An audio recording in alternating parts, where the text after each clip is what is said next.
بچے ایسے ہوتے ہیں کہ جن کی یادداشت یہ بڑی کمزور ہوتی ہے، حافظہ بچوں کا کمزور ہوتا ہے، بچوں کو سبق یاد نہیں ہو پاتا، اشیاء کے نام یاد نہیں ہو پاتے، اور بچوں کو کچھ یاد کروانے کی کوشش کی جائے تو بعض اوقات وہ بچے بھول جاتے ہیں۔ مخصوص ایک وظیفہ ہے بچوں کی یادداشت مضبوط کرنے کے حوالے سے۔ رات کو سونے سے پہلے آپ 3 عدد بادام کی گری لیں۔ اچھا، اس کے لیے آپ چاہیں تو پہلے سے ہی 1 پاؤ آدھا پاؤ کچھ حسب توفیق آپ بادام گھر میں لا کر رکھ لیں، اور ان میں سے 3 بادام رات کو سونے سے پہلے آپ لے لیا کریں۔ رات کو سونے سے پہلے 3 عدد بادام کی گری پر 3 مرتبہ یا ذا الجلال والاکرام،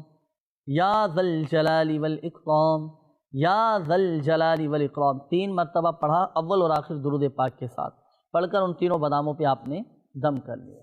اب 1 عدد بادام رات کو سونے سے پہلے بچے کو کھلا دیں، 1 عدد بادام صبح و نہار میں، اور 1 عدد بادام دوپہر کے وقت۔ ان تینوں اوقات میں یہ دم کیا ہوا 1 بادام کھلائیں، انشاءاللہ الکریم اللہ کی رحمت سے بچوں کی یادداشت یہ مضبوط ہو جائے گی، حافظہ بچوں کا مضبوط ہو جائے گا، ذہنی طور پر بچے آپ کے اسٹرانگ ہو جائیں گے۔ آئیے ناظرین، اب ہم بات